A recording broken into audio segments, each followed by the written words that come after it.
David Racheline, bonsoir. Vous êtes sénateur maire Front National de Fréjus, directeur de campagne de Marine Le Pen. Est-ce que Bonsoir. cette affaire Pénélope peut lui coûter son élection potentiellement? Écoutez, je ne sais pas, mais pour un candidat qui se prétendait intègre, au-dessus de la mêlée, qui se disait irréprochable, il avait même accusé M. Juppé de ne pas l'être, je m'en souviens. On s'aperçoit que tout ça est un petit peu du blabla. Alors la question qui se pose, c'est est-ce que, oui ou non, le travail pour lequel son épouse a été payée a été réellement réalisé? Mais il y a d'autres questions qui se posent. Il a une société, je crois, pour laquelle il a fait un certain nombre de conférences. Il a été rémunéré de manière assez importante. Est-ce que qui a payé ces conférences? C'est une deuxième question qu'on est en droit de poser aujourd'hui. Il y a pas mal de questions, en fait, qu'on se pose. Même si on se rend compte que tous les politiques font un peu la même chose, beaucoup de députés ont leur épouse comme assistante parlementaire. Vous-même, au Front National, il y a l'Europe qui vous réclame plus de 300 000 euros, enfin Marine Le Pen, qui est soupçonnée, plus que soupçonnée, d'avoir fait passer 2 salariés du Front National comme des assistants parlementaires. Là, Oui. pour le coup, même le FN, dans le même sac, on prend l'argent public et on le détourne. Ça n'a strictement rien à voir, cher monsieur. On reproche à nos assistants parlementaires d'avoir des responsabilités politiques, d'avoir des activités militantes et autres. Ce qui est parfaitement autorisé. On ne voit pas bien d'ailleurs pourquoi on s'en prend à nous de ce point de vue. Et il y a un travail pour lequel ces gens-là sont rémunérés et ils font ce travail. Ici, on est en droit de se poser la question de savoir si le travail a été réellement fait. On aura sans doute des réponses dans les prochaines semaines. Alors ce soir, c'est le dernier débat de la primaire de la gauche qui va voir s'affronter Benoît Hamon et Manuel Valls. David Racheline, pour vous, c'est blanc-bonnet ou bonnet blanc, ou vous reconnaissez quand même que Manuel Valls est un peu plus porté sur les questions de laïcité ou sur les questions d'ordre républicain?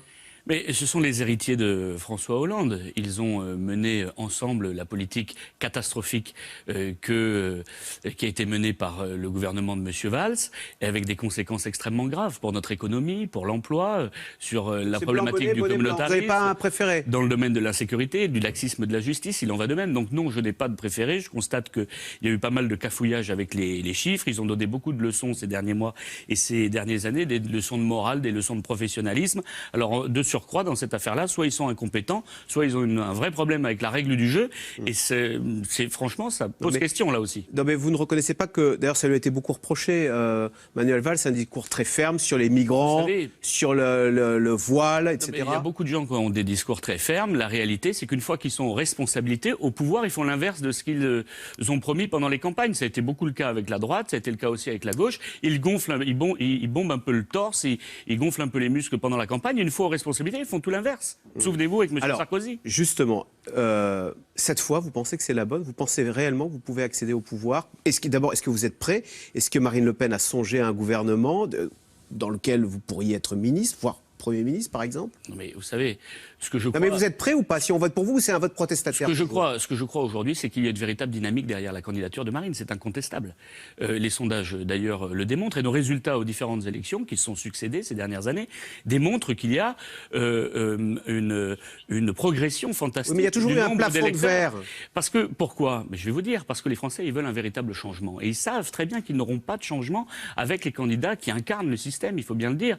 Les candidats qui se sont succédés aux responsabilités et qui ont échoué. Marine, elle incarne véritablement une alternative dans bien des domaines. Elle veut changer radicalement de modèle économique. Elle veut faire bénéficier à la France de ses frontières. Elle veut rendre la souveraineté au peuple. En fait, rendre la parole au peuple. On va revenir français. sur le détail, mais juste sur la possibilité de gagner, qui jusqu'à présent était exclue. Est-ce que c'est la victoire de Trump et le Brexit qui, cette fois, vous dit « Ah ben, ça y est, on peut franchir la dernière marche ». On le voit bien, oui, bien sûr que c'est possible. Alors que tous les instituts de sondage disaient le contraire. M. Trump l'a emporté. Le Brexit est là aujourd'hui. Et c'est vrai qu'il y a une aspiration en France, mais aussi dans un certain nombre de pays étrangers, dans beaucoup de pays étrangers, au retour de l'indépendance et une volonté d'une politique différente. C'est vrai aux États-Unis, c'est vrai aussi en Angleterre. Alors mais justement, c'est vrai aussi demain dans d'autres pays. On va rentrer dans le détail. Donc Marine Le Pen, présidente, déjà, donc, elle a dit qu'elle abandonne l'euro. Ce qui veut dire que le début de votre mandat, de votre quinquennat, sera marqué par une crise financière. Parce que si on nous dit qu'on change l'euro pour le franc, bah, immédiatement, ceux qui ont des euros vont les mettre à l'étranger avant qu'il ne soit transformé en francs. Vous nous faites toujours un discours catastrophiste sur ces sujets. Vous l'avez fait. Les euros, je préfère. Vous l'avez fait d'ailleurs au moment de la campagne, pas vous personnellement, monsieur, mais les médias l'ont fait au moment de la campagne sur le Brexit. Et puis on s'est aperçu que finalement, mais ça allait très bien en Grande-Bretagne. Et qu'au contraire, on pouvait mener des politiques sociales et économiques différentes, qu'on pouvait maîtriser ses frontières. Aujourd'hui, on nous force la main avec l'euro parce que c'est un phénomène politique. Et on exige des Français, c'est un argument et c'est un élément de chantage pour exiger des Français qu'ils acceptent toute une série d'autres choses, l'Union européenne et ses règles dingues, l'immigration massive et incontrôlée, et toute une série de mesures dont les Français pourtant ne veulent pas. Sauf l'euro. Et on a beaucoup dit que ça effrayait toute une partie de votre électorat des retraités qui avaient des économies, qui disaient « Oh là là, mais si on abandonne l'euro, que vont devenir mes économies ?» Je vais vous dire, Marine veut agir sur la compétitivité de notre pays. Et il y a 3 solutions pour agir sur la compétitivité. Il y a les salaires, c'est ce que propose un certain nombre de candidats, la baisse massive des salaires, la baisse de la sécurité sociale, ou la suppression, même comme le veut M. Fillon, de notre système de sécurité sociale, et la monnaie. Nous voulons agir sur notre monnaie pour rendre de la compétitivité à nos entreprises. Alors, Whirlpool a annoncé qu'il fermait son usine d'Amiens pour délocaliser la fabrication en Pologne, la fabrication de sèche-linge. Marine Le Pen, présidente, que fait-elle? Elle envoie un tweet comme Donald Trump? Pas seulement un tweet, mais elle organise le patriotisme économique, bien sûr. Et elle fait en sorte que les entreprises françaises, par exemple, bénéficient de la commande publique. Elle fait en sorte que notre pays soit protégé de la concurrence déloyale que nos entrepreneurs subissent de manière insupportable. De taxes vis-à-vis de la Pologne? Bien sûr. Ce qui veut donc dire de sortir de l'Union européenne? En tout cas, de renégocier un certain nombre de choses avec l'Union européenne, la faire évoluer. Et si, de toute façon, les Français choisiront par référendum, si oui ou non, ils veulent rester dans l'Union européenne. Ce qui est sûr, c'est qu'avec l'Union européenne actuelle, on ne peut strictement rien faire. Il faut s'en libérer, se libérer de ce carcan pour, encore une fois, bénéficier de notre souveraineté. Avoir des frontières, faire du patriotisme. Alors avoir des frontières, ça veut dire quoi? On rétablit des douaniers avec des képis et une barrière et on regarde votre passeport avant de sortir? Avoir des frontières, ça veut dire permettre aux Français de choisir qui ils veulent faire rentrer sur leur territoire. Et ça n'est pas rien. Et j'entends un certain nombre de candidats comme M. Fillon, par exemple, qui nous disent aujourd'hui on va limiter l'immigration.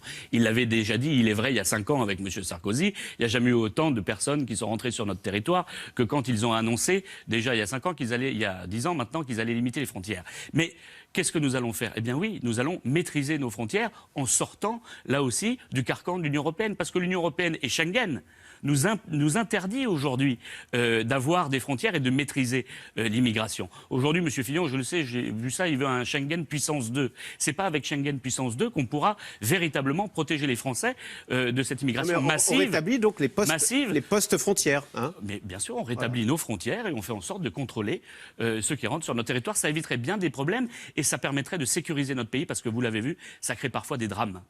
C'est-à-dire C'est-à-dire que parfois se logent dans ceux qui rentrent dans notre pays des terroristes. Ah oui. On l'a vu il y a très peu de temps. Marine Le Pen était hier, je crois, à Grande-Synthe. Oui. Qui a-t-elle vu Elle est allée voir le camp de migrants là-bas et elle a constaté qu'à Calais, alors qu'on nous avait dit qu'on avait démantelé l'intégralité des camps de migrants, eh bien qu'en réalité, ils étaient revenus et qu'il y avait des centaines, peut-être des milliers de personnes qui, parce qu'il n'y a pas de frontières, sont revenus évidemment et ça pose un vrai problème. David Rachlin, un dernier mot sur Fessenheim. Le conseil d'administration d'EDF a voté la fermeture de la plus vieille centrale de France. C'est une bonne chose quand même. Il est temps de passer aux énergies propres maintenant. Il est surtout temps d'investir dans la recherche et continuer à rénover le matériel qui existe parce que nous croyons en... Donc vous reviendrez sur la fermeture de Fessenheim? En tout cas, ce qui est certain, c'est qu'il faut investir dans ce domaine, rénover les structures qui existent parce qu'aujourd'hui, on ne peut pas s'en passer. C'est l'indépendance de notre pays. Donc avec qui, là vous, aussi, Fessenheim vivra avec vous. Le nucléaire se développera et sera surtout rénové. Merci beaucoup, David Rachlin, donc sénateur maire Front National de Fréjus et directeur de campagne de Marine Le Pen. Merci à vous. Vous restez avec nous tout de suite. Caroline Roux, c'est dans l'air qui revient sur l'affaire Pénélope Fillon, l'épouse de François Fillon, qui a touché 500 000 € en tant qu'assistante parlementaire à l'Assemblée nationale. Or, Pénélope Fillon s'est toujours défendue de vouloir faire, ou de faire même de la politique. S'agissait-il donc d'un emploi de complaisance? C'est dans l'air est intitulé ce soir Fillon, l'affaire Pénélope.